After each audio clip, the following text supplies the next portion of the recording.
अहिंसा परमो धर्म की, आचार्य गुरुवर श्री कुंद कुंद भगवान की, आचार्य गुरुवर श्री ज्ञान सागर मुनि महाराज की।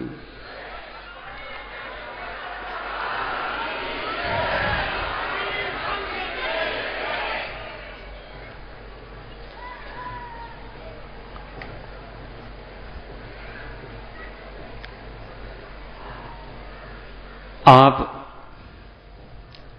बतासा जानते हैं? उसको क्या बोलते हैं? बतासा बोलते हैं। हां, मिठाई होती है और थोड़ी सी फूली हुई सी रहती है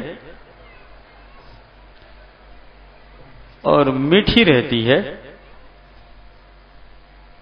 उसकी बात मैं आपके सामने इसलिए कह रहा हूं। और एक गिलास या एक लोटा है, उसमें मान लो दूध रखा है और उस बतासे को छोड़ दो, नीचे जाते जाते वह क्या हो जाता? कहां मिल जाता? अपने अस्तित्व को समाप्त करके दुग्धमय बन जाती। थोड़ा सा बचा कुचा हो तो थोड़े से हिला दो तो वह भी समाप्त हो जाती। बस इस उदाहरण के माध्यम से यही बात रखी जा रही है। अपने आत्मा में, अपनी आत्मा को लीन करने की विधि क्या है पूछने की कोई आवश्यकता नहीं। और यदि आकिंचन बन गए हैं हम, और चूंकि कल तो अकिंचन धर्म था ही, तो यदि अकिंचन बन गए हैं हम खाली मात्र रह गए, फिर लीन होने में देर नहीं लगेगा। दुनिया के जितने भी विकल्प हैं वे सारे सारे आत्मा को लेकर के नहीं हैं। जो कोई भी राग प्रणाली चलती है आत्मा के ऊपर डिपेंड नहीं है। आत्मा में अवश्य राग उत्पन्न होता, आत्मा में अवश्य द्वेष उत्पन्न होते हैं, आत्मा में अनेक प्रकार के विकल्प उत्पन्न तब होते हैं जब हम आत्मा से बाहर चले जाते हैं।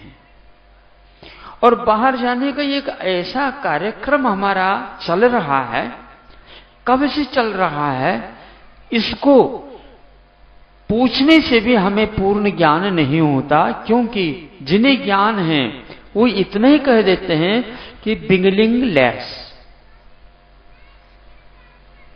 इसका कोई आदि नहीं है। कब से है?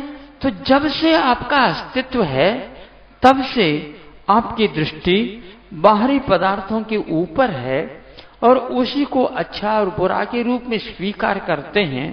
और बुरा लगता है तो उसको ठोकर मार करके भगाने का प्रयास करते हैं, और अच्छा लगा तो गला लगाने का प्रयास करते हैं। गला भले लग जाए किंतु वह आपके गले के भीतर नहीं उतर सकता। गला लग जाए मतलब चिल्लाओ खूब, वो उतर जाए, नहीं उतर सकता। स्वर भंग हो सकता है लेकिन वह अपने भीतर, जैसे बतासा पानी के भीतर छोड़ने से अपने अस्तित्व को पूर्णतः तल तक जाते समय समाप्त कर देता है, उसी प्रकार की यह बात है। पर को हम अपने भीतर समाहित नहीं कर सकते और अपने को पर के भीतर समाहित नहीं कर सकते। ये एक अकाट्य नियम है। समानांतर दो रेखाएं, जो कि समानांतर दो रेखाएं मानी जाती हैं, वो कभी भी मिलती नहीं। जिसके बीच में समान अंतर हमेशा बना रहेगा।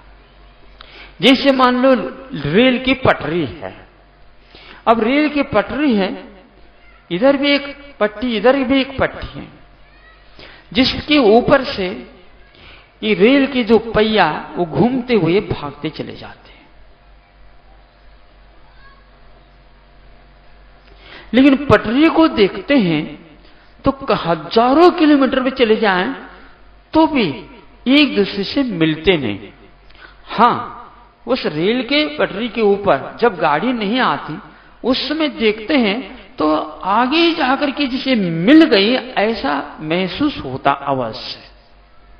यही एकमात्र भ्रांति हमारी कि हम भागते चले जाते हैं और मिल गए हैं जिसने उसको देख ले, लेकिन जाने के उपरांत वही अंतर पाया जाता है जो पूर्व में हमने देखा था।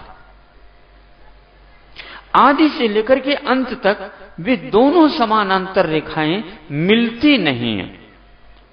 कितने भी आप निकट आकर के बैठ जाएं दो व्यक्ति, तो वह उस पटरी की भांति भले ही निकट जैसे लगेंगे लेकिन एक में एक नहीं हो सकते। ये चाहे शांतिनाथ भगवान की आप उपासना करिए, चाहे आदिनाथ भगवान की उपासना कर, चाहे गुरु महाराज को नमस्ते कर लीजिए या और किसी को, किंतु वो यही बता देते हैं कि तुम बहुत नियरेस्ट भले आ सकते हो, लेकिन निकट होने का अर्थ यह नहीं है कि वह निजमय बन जाए। ये सिद्धांत हमें याद करना, और इसमें ज्यादा याद करने को कोई आवश्यकता नहीं है। जब आज तक दो रेखाएं नहीं मिली तो मिलाने की कोशिश करना ही गड़बड़। अब यदि मान लो कोई किसी तूफान के कारण वो दोनों लाइन मान लो मिल जाती है। सुनते हैं कि बॉम्बे में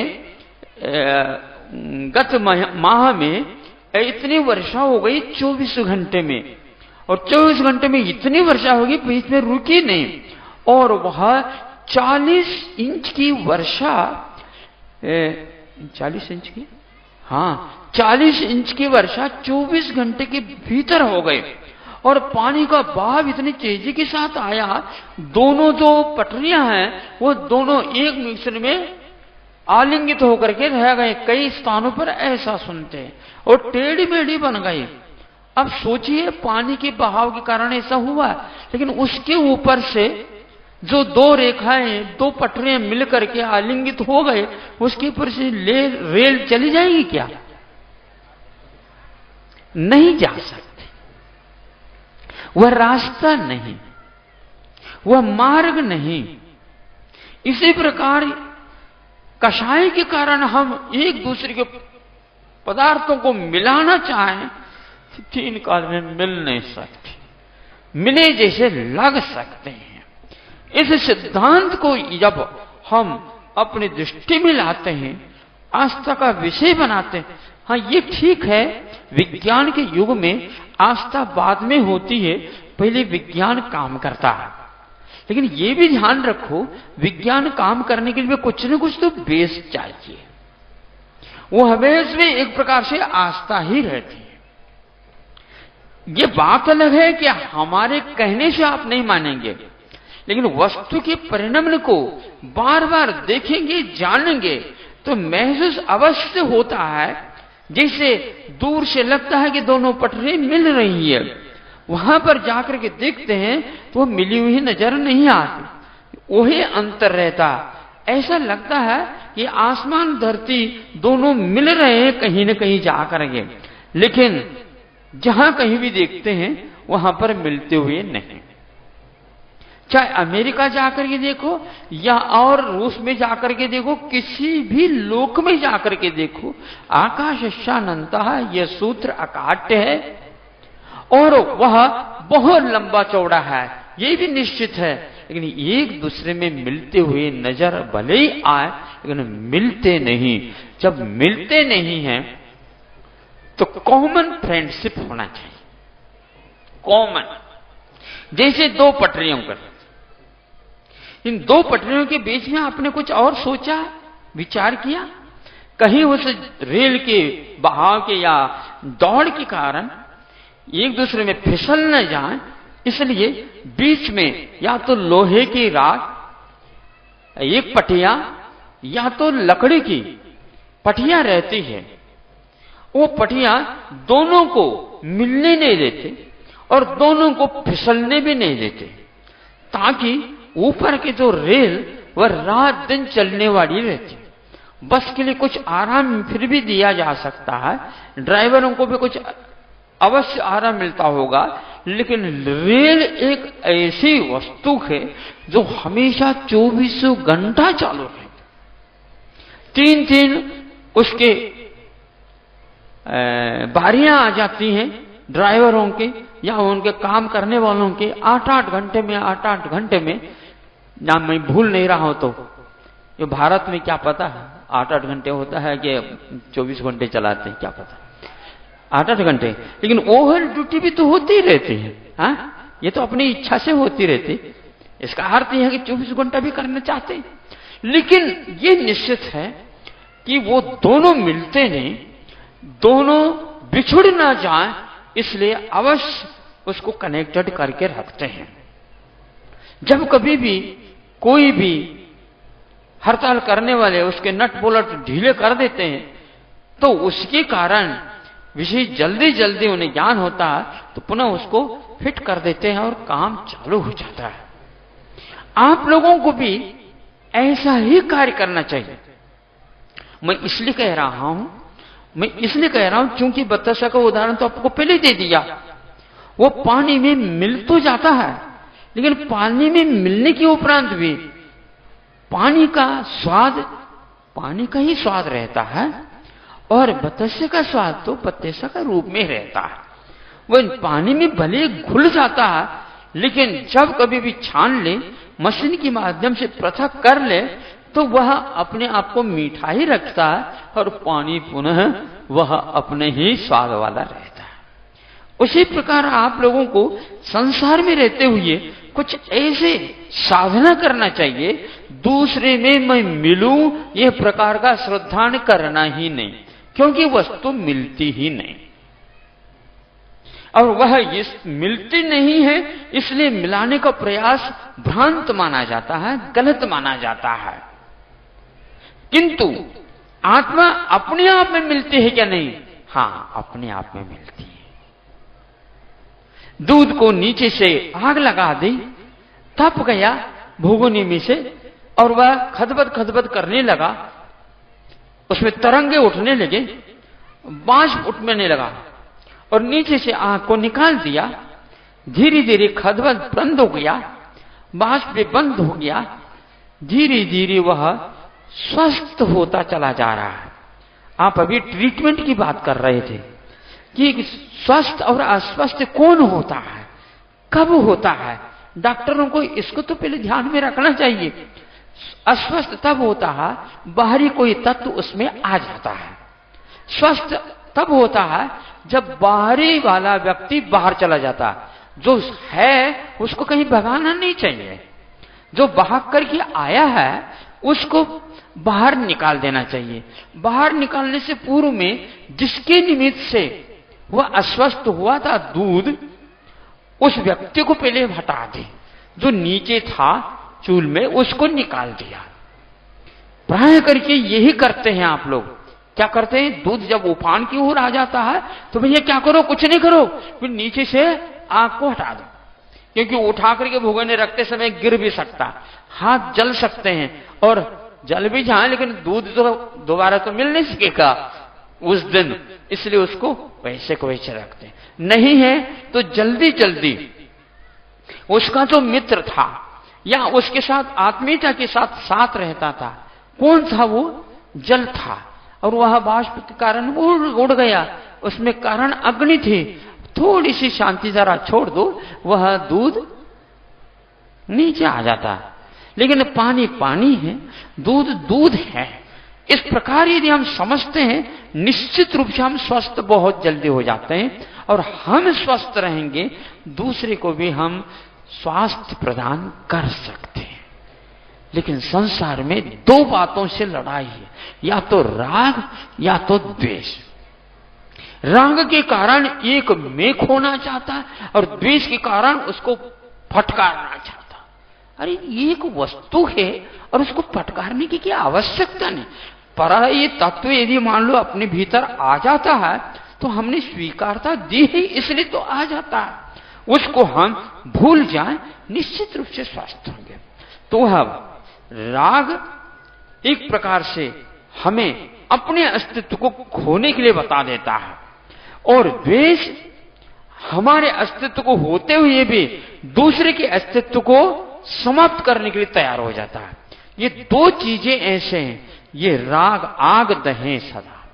ये राग भी आग की भांति हैं, द्वेष तो आग है ही, लेकिन हर एक व्यक्ति द्वेष से तो बचना चाहता है, लेकिन राग से नहीं बच पाता।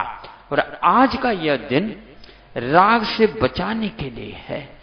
ब्रह्मचर्य व्रत वही अंगीकार कर सकता है जो विश्व के किसी भी पदार्थ से राग नहीं करता। महाराज अपनी आत्मा से तो अनुराग करता, अरे आत्मा के साथ अनुराग होता नहीं। ये इसलिए बताया गया है कि अपने साथ अनुराग करो, ये इसलिए बताया कि वो बाहर पहुंच गया, बाहरी पदार्थ से वह राग करने लगा है। और बाहरी पदार्थ जड़ भी हो सकता और चेतन भी हो सकता, वह चेतन भी भ्रांत हो जाता और ये भी चेतन भ्रांत हो जाता। दोनों संभ्रांत थे लेकिन वो भ्रांत हो गए।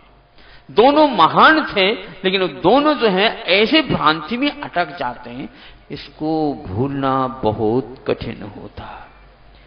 जब कभी भी आकर के किसी के घर में मान लो गमी हो जाती है, पुत्र का अवसान हो जाता, पिता का अवसान हो जाता, पति का अवसान हो जाता, भाई का अवसान हो जाता, या अपने मित्र का अवसान हो जाता, इस प्रकार जब हो जाता है तो वो इतने इसको क्या बोलते हैं, निष्क्रिय जैसे उदास होकर के, क्योंकि ये अस्तित्व है ही नहीं, और अपने आप को भी समाप्त जैसे ही करने को तैयार जैसे हो जाते हैं। महाराज तो पकड़ करके ले आते हैं, महाराज इनको समझा दो। क्या हो गया, समझा, सब तो समझदार है, तो समझाने की क्या आवश्यकता। हाँ महाराज, लेकिन सदमा जैसे लग गई और ये ऐसा हो गया, डिप्रेस क्या बोलते हैं आप। हाँ बिल्कुल, हर काम में ये कोई खाना नहीं, पीना नहीं, वो नहीं, ये नहीं, चिड़चिड़ाहट, वो ऐसा। महाराज इनको थोड़ा समझा दो, आप तो बहुत जल्दी समझा देते हैं। हाँ ठीक है, समझने वाले हो तो हम जल्दी समझा सकते हैं।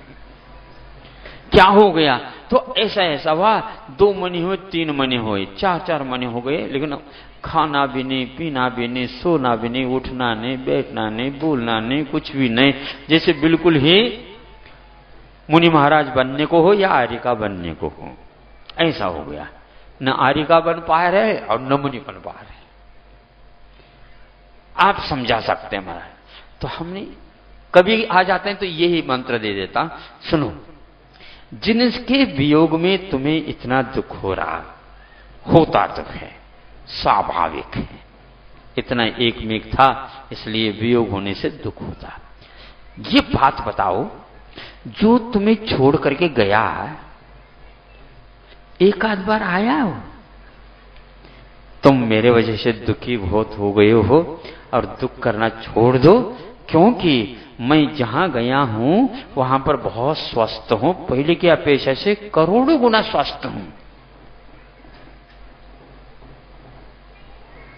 आता तो नहीं, जब वो नहीं आता है और वो यदि दुखी नहीं है तो तुम क्यों दुख के अनुभव कर रहे हैं।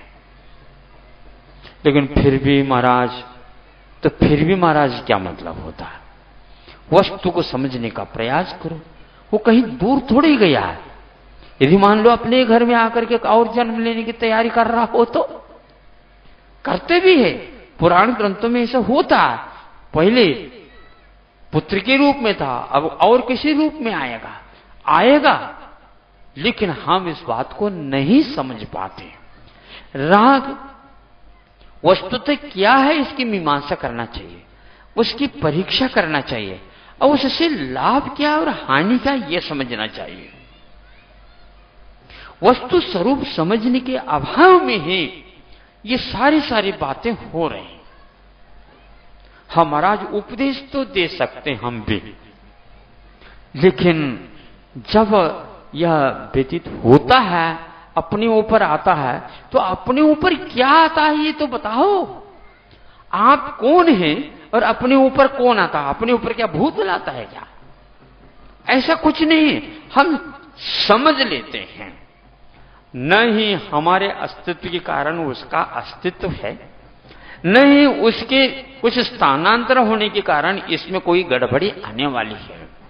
यह मान्यता के ऊपर आधारित है, और यह मान्यता जो है बड़ों बड़ों को घुमा देती है। मान्यता के ही ये कारण सब कुछ हो रहा है। तो हम अपने आप में रहे, पर भी अपने आप में रहेगा। यदि हम अपने आप में नहीं रहते हैं तो पर का अपने आप में रहना संभव ही नहीं हो सकता। एक हाथ से जैसे ताली नहीं बज सकती, उसी प्रकार एक तरफ से राग हो तो संभव नहीं। राग दोनों तरफ से रहता है। या तो राग पैदा करने की कोशिश भी की जाती है। यदि आपको राग है तो आप राग करते रहिए, भगवान से करते रहिए, उधर से कोई राग नहीं होगा। और इधर से राग कब तक होगा हमें बता देना। भगवान को ही अनुराग की दृष्टि से देखिए, आपको वह राग की दृष्टि से देखेंगे नहीं। कितनी भी आप उनके चरणों में घुस करके देखो, भगवान की दृष्टि किस ओर है? कभी देखा? प्रयास किया? नहीं किया। करके देख लो। लगता है कि भगवान हमें देख रहे हैं। नीचे आकर के बैठ जाओ और ऊपर देखो, वो किसी को नहीं देखते। दिखते ऐसे हैं कि जैसे हमें वो देख रहे हैं। ये हमारा भ्रम है, उनके पास भ्रम तो है ही नहीं। तभी तो वो स्वस्थ हैं। अस्वस्थ होने का एक ही मात्र है, पराय द्रव्य के प्रति हमारा आकर्षण। यह हमारे लिए अस्वस्थ बनाने में कारण है। ट्रीटमेंट यहां से चालू होना चाहिए, और हम उसको भूल करके हम भी उससे ही बढ़ करके ज्यादा उसमें होने लग जाते हैं। यदि डॉक्टर लोग मरीज को देख करके करुणावान तो होते ही, बहुत करुणावान होते हैं, लेकिन करुणावान होते हैं लेकिन आंखों में कभी पानी नहीं आता उनको। एक काहे की करुणावान है? दोनों आंखों में नहीं सही, एक आंख में से पानी आ जा, आधी करुणा तो हो जा। सभी लोग गंगा जमुना भी चल रहे हैं और ज्यादा हो जाता है तो नीचे से सरस्वती भी चालू हो जाती है, और तीनों मिल करके बंगाल उपसागर में मिल जाते। ऐसा क्यों नहीं होता? सही रोग की परीक्षा करने वाले तो डॉक्टर होते हैं। इतने महान भयानक रोग है ये भी जानते हैं, जानते हुए आपको नहीं बताते कि ये महान भयानक रोग है, लेकिन सीरियस है इतना कह देते हैं। लेकिन डॉक्टर को देखते रहो, घंटों तक वहां पर काम कर रहे हैं, लेकिन एक बूंद छलक करके का आंखों में से नहीं आ सकता। निर्दय हैं, ऐसा कह दें? नहीं, आप लोगों को सुनते ही आंखों में से पानी आने लग जाता है, जैसे बाढ़ आ रही हो। तो उनमें से एक आंख एक भी बूंद नहीं आ रही, तो कैसे करुणा? क्या ये डेफिनेशन बना दिया जाए जिसकी आंखों में एक पानी आ जाता वही करुणावान है, और जो कोरे रह जाते हैं वह महान निर्दय? ऐसा तो नहीं। फिर ऐसा नहीं है तो क्यों नहीं पानी आ रहा बताओ? पानी आने से ही करुणा आते हैं ऐसा नहीं। अनुकंपा का अर्थ नहीं कि कप जाएं हम भी, नहीं। सही सम्यक ज्ञान जब होता है ये रोना धोना सब समाप्त हो जाता है। हां, और इसलिए डॉक्टरों को पहले प्रशिक्षण दिया जाता है, तुम रोते हो तो भले ही प्रमाण पत्र हम दे देते हैं, लेकिन आप काम करने लायक नहीं। हां, उससे भी बढ़ करके ब्रह्मचर्य व्रत को धारण करने वालों की दशा होती है। रो गए तो निश्चित रूप से कहीं न कहीं राग अभी पल रहा है। सुनते हैं महाराज गंधर्व परमेष्टि की आंखों में भी पानी आ गया था। हां, आ गया था। किसके वजह से आ गया था? महावीर प्रभु मुक्त हो गए, महावीर प्रभु स्वस्थ हो गए। दो बातें हैं, महावीर प्रभु स्वस्थ हो गए और महावीर प्रभु मुक्त हो गए। स्वस्थ होने का अर्थ ही मुक्त होना। स्वास्थ्यम यदात्यंतिकमेश पूषाम स्वार्थो न भोगो परिभंगुरात्मा त्रिशोन संगा नचताप शांति ऋतीद माख्यत भगवान सुपार्श्व। सुपार्श्वनाथ भगवान की स्तुति करते हुए स्वामी समंतभद्र महाराज ने कहा कि यदि स्वार्थ कोई है वह क्या है? भोग स्वार्थ नहीं है, वह एकमात्र अपने आप में अत्यंत मोह से ऊपर उठ जाने का नाम ही स्वास्थ्य है। और वह रोता नहीं, और रोता नहीं है तो धोता भी नहीं, कुछ भी नहीं। स्वस्थ हो जाता है व्यक्ति तो आंखों में पानी नहीं आता। तो गंधर्व परमेष्ठी क्यों रो रहे थे? तो इसलिए रो रहे थे कि भगवान तो स्वस्थ हो गए, अब स्वस्थ व्यक्ति का दर्शन मुश्किल हो गया और सारे अस्वस्थ व्यक्तियों को देखेंगे तो मुश्किल हो जाएगा, हमारे स्वास्थ्य और बिगड़ जाएगा। हमें भी स्वस्थ होना है तो सुबह उन्हें केवल ज्ञान हो गया, सुबह उन्हें मुक्ति मिली महावीर भगवान को, और शाम को दिवाली हो गई। शाम को दीपक क्यों लगाया? महावीर भगवान के स्मृति में नहीं, गंधर्व परमेष्ठी को केवल ज्ञान हुआ इसका प्रतीक है दीप मालिका। महावीर भगवान से उसने कोई लेन देन नहीं, सुबह चले गए वो प्रत्युष काल में। गंधर्व परमेष्ठी 12 घंटे में स्वस्थ हो गए। कभी कभी क्या होता है, कभी कभी क्या होता है, बहुत पास यदि डॉक्टर रहते हैं आप लोग अस्वस्थ हो जाते हैं, इसलिए हम डॉक्टरों को पास आने ही नहीं देते। अनेक प्रकार की बातें भी करने लग जाते हैं, वो ऐसा करना चाहिए, ऐसा करना चाहिए।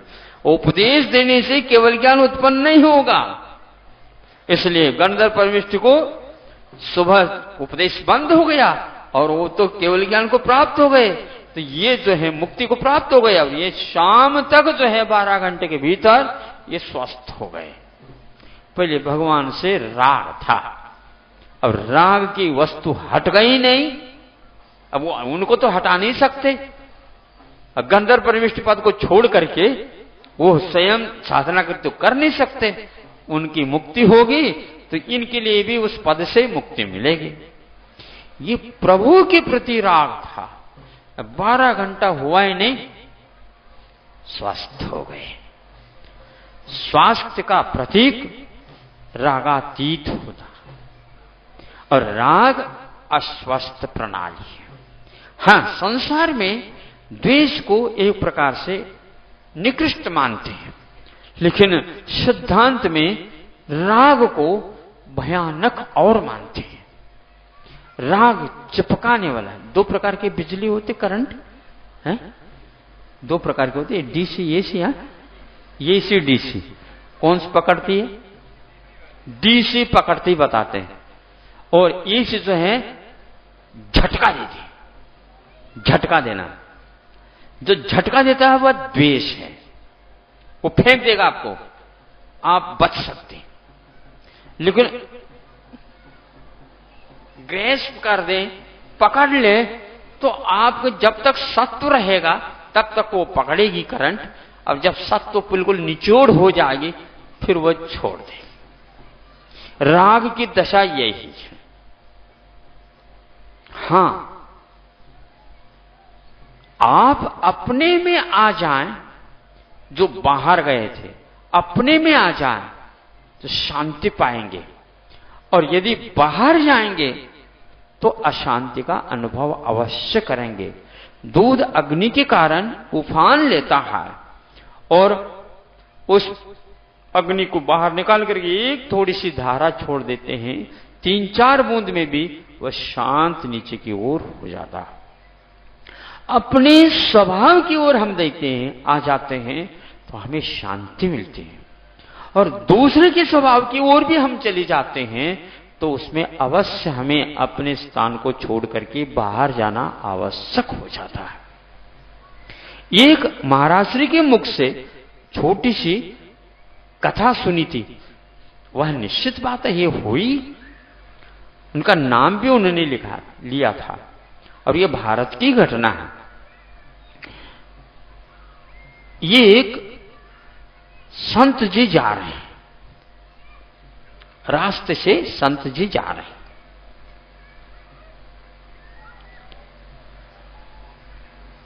थोड़ी सी वृद्धावस्था की ओर ढले हुए भी थे।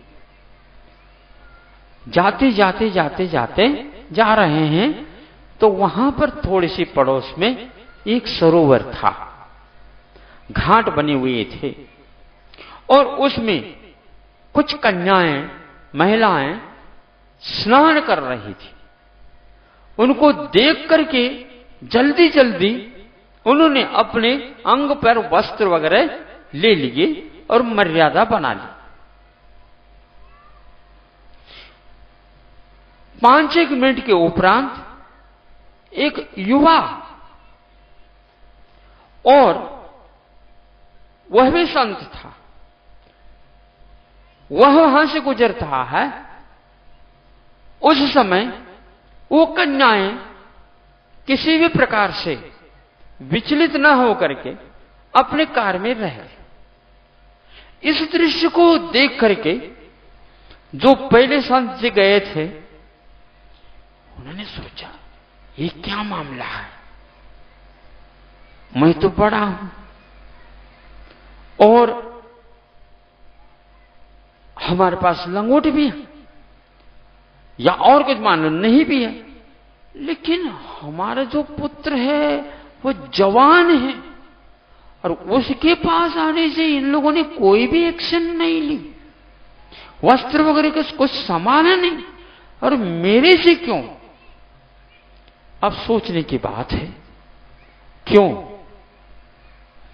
जिसके मन में राग रहता है तो उससे इस प्रकार की बातें देखने को मिलती हैं, किंतु जिसके पास बिल्कुल दिगंबर था और राग नहीं था, इसलिए जहां राग नहीं है हमारे भीतर राग नहीं चाहिए, उनको कुछ होने वाला नहीं है, और उनके भीतरागता के कारण हमें कुछ हलचली नहीं होने वाली, यह उन लोगों ने पहचान ली थी। यह उसका जवाब था, और यह ब्रह्मचर्य धर्म के दिन ही महाराज जी ने सुनाया था। बहुत दिन के बाद यह कथा घटना सुनने में हमें याद आ गई, और यह हमने आपके सामने रखी। राग के कारण हमारे भीतर अनेक प्रकार की तरंगे उठने लग जाती, और उनको हम शांत तब तक नहीं कर सकते हैं जिस निमित्त को लेकर के वह राग उत्पन्न होता है। राग आत्मा का स्वभाव नहीं है, ये निश्चित बात है, लेकिन स्वभाव नहीं होते हुए भी, विभाव होते हुए भी, विभाव अपने आप उत्पन्न नहीं होता, किसी न किसी निमित्त को लेकर के होता, और निमित्त को याद भी करते हैं तो भी राग उत्पन्न हो सकता। निमित्त को पास रखेंगे तो भी राग उत्पन्न नहीं हो सकता, क्योंकि जो पास राग के वर्धक पदार्थ माना जाता है उसके प्रति यदि हमारा राग नहीं है तो किसी भी प्रकार से उससे राग पैदा नहीं हो सकता। चिकित्सकों की कुछ स्थिति ऐसी ही आ जाती है जब वो अपने रोग की ओर दृष्टि रखते हैं तो ये सब बातें अपने माइंड से वो निकाल देते हैं, वह निकल ही जाते हैं। उतने काल के लिए उपशम हुए बिना यह कार्य संभव ही नहीं।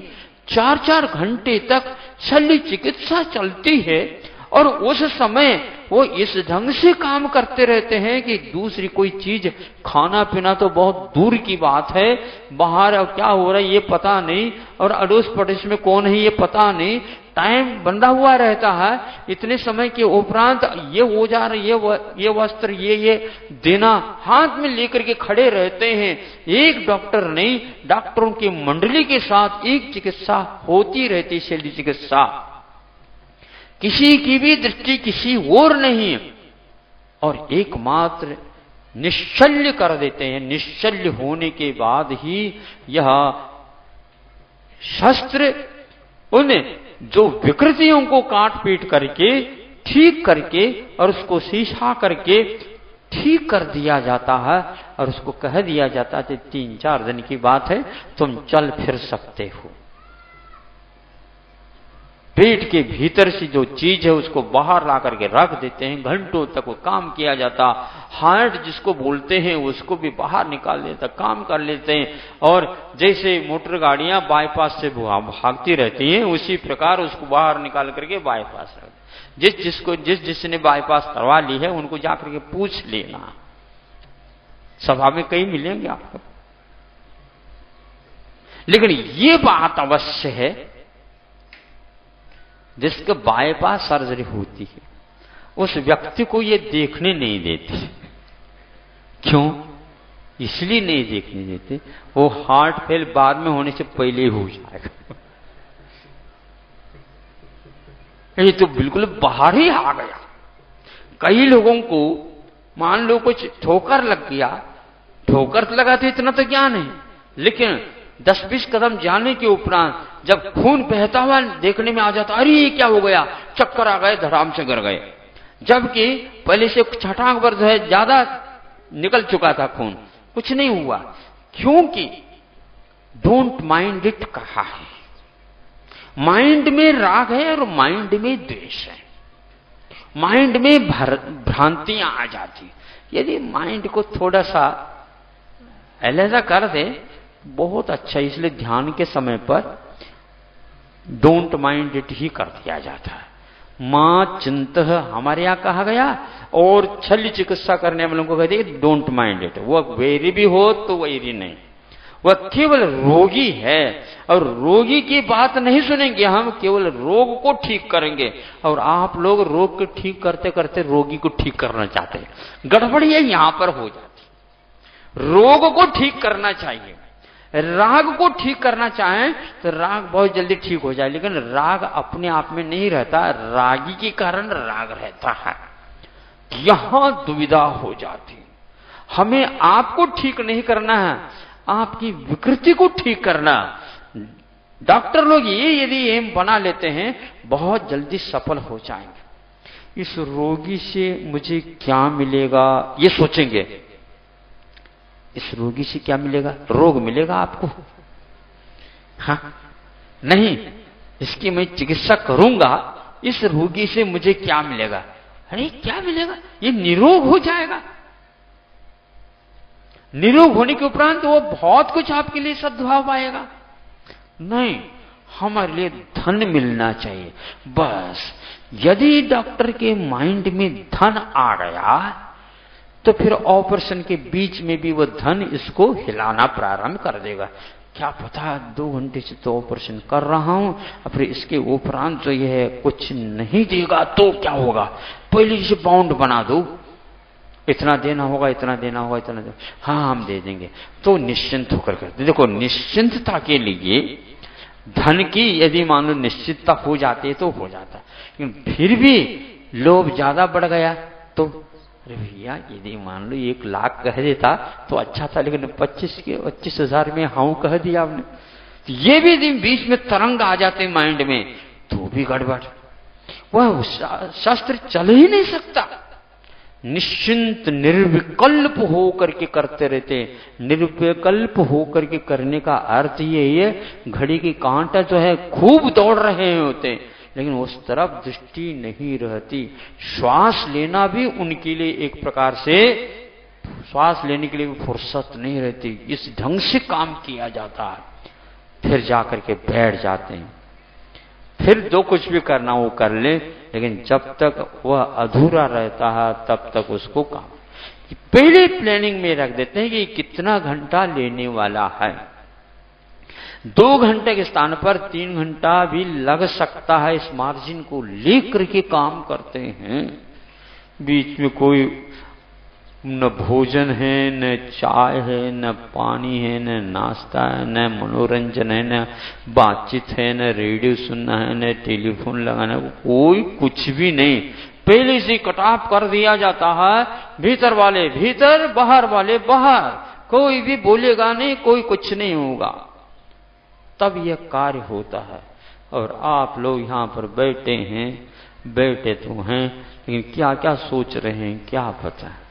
क्या सोच रहे हैं? अब तो आज 10 दिन तो हो ही गई, आज 14 तो हो ही गई। हाँ है, गाड़ी तो तैयार है, गाड़ी के सब मुख जो है अपने अपने गांव की ओर है, तैयार है बिल्कुल।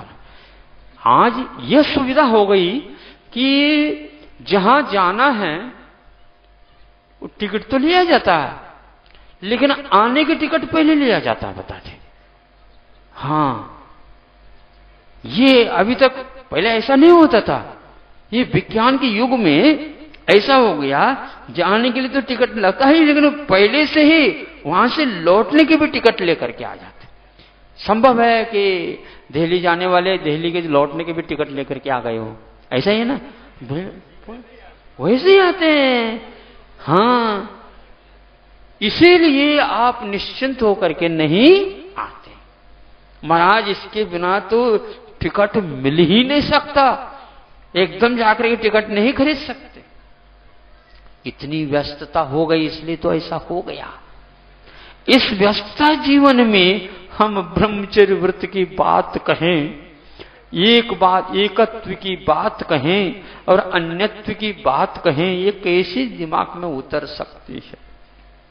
नहीं उतर सकते। लेकिन फिर भी आप लोगों ने 10 दिन तक यहां पर कैसे भी सही प्रतिशत तो महाराज देख लो, कोई भी परीक्षा दे दी जाती है तो 100% थोड़ी नंबर मिलते हैं। हाँ, तो 50% भी मिल जाते हैं तो बहुत अच्छा माना जाता। अच्छा माना जाता मतलब हाफ माइंड माना जाता। 50 नंबर में तो हाफ ही है, और भाई फिर 50 नंबर मिल जाए तो पूरा होगा वो। लेकिन फिर भी महाराज माइंड नहीं किया पीछा से तो हाफ माइंड तो ठीक है। हाँ, बिल्कुल ठीक है। 33 नंबर में भी पास किया जाता। हाँ, ये ठीक है, एक एक नंबर तो बढ़ते चले जाए, विकासोन्मुखी होता है तो वो भी अच्छा है। लेकिन प्रतिशत जहां पर लग जाता है वहां पर 1% भी कम हो जाता है, एक भी नंबर कम हो जाता रह जाता है तो भी वह विकृति पैदा कर जाता है। आकिंचन धर्म जब तक नहीं आया तब तक ब्रह्मचर्य की बात नहीं कही। कुछ भी अपने पास नहीं रहना चाहिए। यदि नहीं रहता है तो विकल्प उत्पन्न नहीं होता। विकल्प का कारण कुछ न कुछ बाहरी पदार्थ अवश्य रहता है, ये निश्चित बात है। राग पैदा होता है तो किससे राग होता है हमें बताओ? यदि राग अपने आत्मा से ही हो जाए तो स्वस्थ आत्मा जो परमात्मा है उनमें भी राग होना चाहिए, लेकिन नहीं होता। यह राग आग की भांति जो जलाती रहती, उसका कारण हमारे बाहरी पदार्थ हैं। अपने भीतर जलन पैदा करने के लिए कारणभूत बाहरी पदार्थ है, और बाहरी पदार्थ बाहर ही रहेगा, भीतर आ नहीं सकता। लेकिन वह रिफ्लेक्शन की बात यहां पर आ जाती है। सामने कोई पदार्थ है और दर्पण के सामने है तो निश्चित रूप से वह दर्पण में आ जाता है। दर्पण में आते हुए भी दर्पण में किसी प्रकार का विकार पैदा नहीं होता। आप में भी ऐसा ही होना चाहिए था कि आपका ज्ञान भी दर्पण की भांति है। सामने वाला पदार्थ रिफ्लेक्ट हो गया, प्रतिबिंबित हो गया, तो यह उसका स्वभाव था प्रतिबिंबित होना और प्रतिबिंबित करना। यह ज्ञान का अथवा अपने आत्म तत्व का स्वभाव है, इसमें कोई नहीं। किंतु उसके साथ राग नहीं पैदा होता। दर्पण में कभी दाग पैदा नहीं होता, क्योंकि दागदार पदार्थ भी उसमें झलक जाए तो भी दर्पण में दाग नहीं होता। वीतरागी के सामने विश्व है, खुला है, लेकिन उससे उसको कुछ भी नहीं होने वाला। यह सीख, यह उपदेश और यह दृश्य हमारे लिए बहुत ही पावन है। तो यदि मान लो कि मुनि महाराज का दर्शन होता है तो वह वीतराग है, तो हमें कुछ क्षण के लिए ऐसा लगता है कि राग पैदा क्यों होता है। यदि होना अनिवार्य होता तो इनमें भी होना चाहिए था, नहीं हुआ।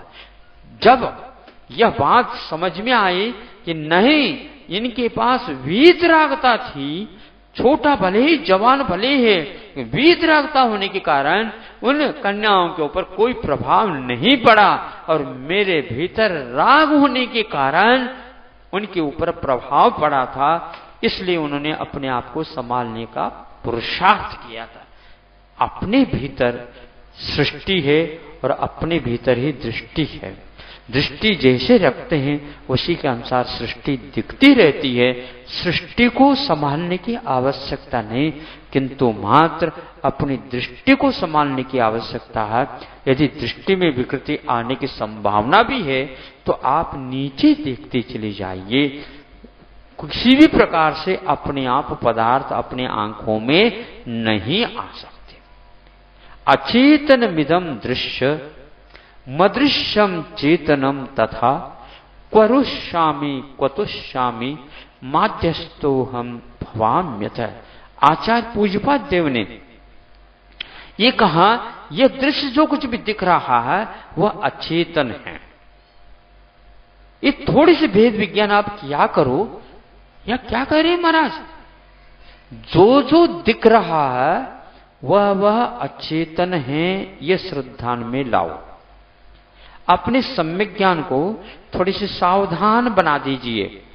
मतलब यह है, सावधान का अर्थ उसको थोड़ा सा मांझना आवश्यक है। मांझने का मतलब वह मिथ्या ज्ञान है क्या? मिथ्या ज्ञान नहीं, अन्य पदार्थों से हटा करके चेतन स्वभाव की ओर लाना आवश्यक है। अचेतन को अचेतन के रूप में स्वीकारो। यह पदार्थ ये न आत्मनः स्थित है। जो पदार्थ जिस पन से स्थित है उसको उसी रूप से ग्रहण करना, तो तद्भाव परिणाम इसी को बोलते हैं। उस भाव को लेकर के स्वीकार करो। अचेतन विदम दृश्य, जब कभी भी सम्यक दृष्टि देखता अथवा वीतरागी दृष्टि देखता, यह सारा सारा अचेतन दृश्य है। क्या कभी ऐसा आ सकता? हाँ, क्यों नहीं आ सकता। आत्मा अलग है, जो ज्ञानवान है, दर्शनवान है। जो दिख रहा वह शरीर दिख रहा। शल्य चिकित्सा के समय पर केवल वह शल्य ही दिखता है, अन्य कोई भी नहीं दिखता। तो इस प्रकार यदि करता है तो अपने आप ही अचेतन के प्रति राग होना संभव नहीं हो सकता, समाप्त हो जाएगा। अचेतन मिदम दृश्य मदृश्यम चेतनम तथा। और चेतन कैसा है? वह अदृश्य है, वह देखने में नहीं आ रहा। जो दिख रहा है सो मैं नहीं हूं, जो देख रहा हूं वह मैं नहीं दिख रहा हूं। यह यदि व्याप्ति ज्ञान आपको ज्ञात हो जाए, भेद विज्ञान इसी को आचार्य बोलते हैं। भेद का अर्थ यह नहीं कि आप भिन्न है आप भिन्न है, ये तो सब दिख रहा है, लेकिन जो अचेतन है उसको अचेतन के रूप में स्वीकार करो। लेकिन सब लोग इसको अचेतन न स्वीकार करके ये जीवात्मा के रूप में स्वीकार। महाराज कहा तो है इन जीव प्राणियों को आप रक्षा करो, यह दूसरी बात है। लेकिन जिस समय सामाजिक में बैठते हैं या तत्व ज्ञान की बात करते हैं, उस समय यही कहा कि ये देही है। देह सो देही नहीं, देह को धारण करने वाला भीतर रहता है, उसका लक्षण स्वभाव अलग रहता है। दूध में भले ही पानी डाल दो वह भी सफेद हो जाता है, इसका दूध नहीं होता। किंतु जब यंत्र से नापा जाता है तो उसमें आधा किलो पानी और आधा किलो दूध अपने आप ही सिद्ध होता है। इसमें भी थर्मामीटर लगा दो, रूप रसगंधात्मक जो कुछ भी है वह जड़ है, वह अचेतन है। और चेतन की जो अनुभूति हो रही है सो मैं हूं, तो अपने आप ही ज्ञात होने लग जाएगा। तो यह धारा हमेशा हमेशा अपने भीतर बहती रहना चाहिए। प्रवृत्ति के समय पर और कोई कार्य करते समय पर देह से रहित होकर के तो हम कर नहीं सकते। नहीं करते हुए भी हमें उस सुनार की भांति स्वर्ण की दृष्टि हमेशा हमेशा रखना चाहिए। कितना सोना है इसमें, तो कहता 2 तोला है। अरे ये तो आधा किलो का पत्थर है, पत्थर तो आधा किलो का है, लेकिन इसमें पूरा पूरा सोना नहीं है। आपने कैसी कौन से आंखों से देखा? ये इन आंखों को प्राप्त करने के लिए मुझे जिंदगी व्यतीत करनी पड़ी है। इसका नाम सम्यक ज्ञान है। इन आंखों से वह स्वर्ण नहीं दिखता, किंतु आस्था और अनुभव की दृष्टि से वह स्वर्ण दिखता है। और बाकी यूं हाथ करके देखते हैं, आधा किलो तो है, आधा किलो वह पत्थर है, लेकिन उसमें से 2 किलो ही वह कह दे, 2 तोला ही कह देता। तो 2 तोला ही कैसे लगेगा? तो अपने हाथ से वह ज्ञान कर लेता है और लकीर खींच करके कर लेता है। इसमें सोने की मात्रा कितनी है? अब हजारों यानी लाखों करोड़ों बिगिनिंगलेस जिसको बोलना चाहिए, तब से आप शरीर में रहते आ रहे हैं, अभी तक एक बाहरी जो शरीर दिख रहा है इसकी भी पहचान नहीं कर पा रहे हैं। भेद विज्ञान दिखाएं तो कैसे दिखाएं? इतने दिन हो गए। अब तो आप लोगों को भेद विज्ञान के बल पर ध्यान में उतरना चाहिए। और ये भेद विज्ञान इसलिए परम आवश्यक है, उसके बिना जो ध्यान होगा वह ध्यान गलत माना जाता है। मैं यदि आत्म तत्व हूं, ये श्रद्धान रहता है, ये जड़ तत्व है, अपने आप ही शुद्ध होता है। ऐसी स्थिति में इसके प्रति स्नेह कम होगा, राग कम होगा। इसमें कोई तकलीफ भी हो जाए तो भी वह इससे मेरा अस्तित्व भिन्न है, ऐसा श्रद्धान करने से उस श्रद्धान के धरती पर हम खड़े हो जाते हैं, तो हम निश्चिंत और निश्चल हो जाते हैं। परिणाम स्वरूप फिर हम अपने आप में आने में देर नहीं लगता। जो वस्तु मेरी नहीं है उसी ओर अपने को नहीं जाना है, ये ज्ञान हो जाए तो राग बहुत जल्दी छूटता, बहुत जल्दी बल्कि छूटा हुआ ही रहता। जिसके प्रति आपका राग है वह मेरे भीतर नहीं आ सकता, ये श्रद्धान आप कर लो, और मेरा कोई भी अंश उसमें जा नहीं सकता। ऐसा श्रद्धान ही ब्रह्मचर्य के लिए रास्ता प्रशस्त कर देता है। धन्य है वे जो अनंत काल से बाहर घूम रहे थे और ऐसे ब्रह्मचर्य के माध्यम से उन्होंने अपने आप को स्वस्थ बना लिया। स्वस्मिन स्थिति यश स्वस्थ माना जाता। जो अपनी स्थिति अपने आप में ही रह जाते उनको स्वस्थ बोला जाता। कि आज तो थोड़ा सा लेट हो गया, क्योंकि लेट से ही मिला था, लेट हो गया। क्या लेट हो गया? लेटे हुए क्या? नहीं सुन रहे हैं ना? लेट हो गए तो सो रहे होंगे। अपने आत्मा में सोने का प्रयास कर। जो अपने में रहता है व्यवहार में सो जाता है और निश्चय में जाग जाता है, और जो व्यवहार में जागता है वह हमेशा हमेशा अपने आत्मा के अपेक्षा से निश्चय में सोता रहता है। इसलिए ऐसे शयन को रोकने के लिए ही संतों ने हमें प्रेरित किया है, तुम निश्चय में जागो, व्यवहार में सो जाओ। अब व्यवहार में जागने की आवश्यकता नहीं है। अहिंसा परमो धर्म की।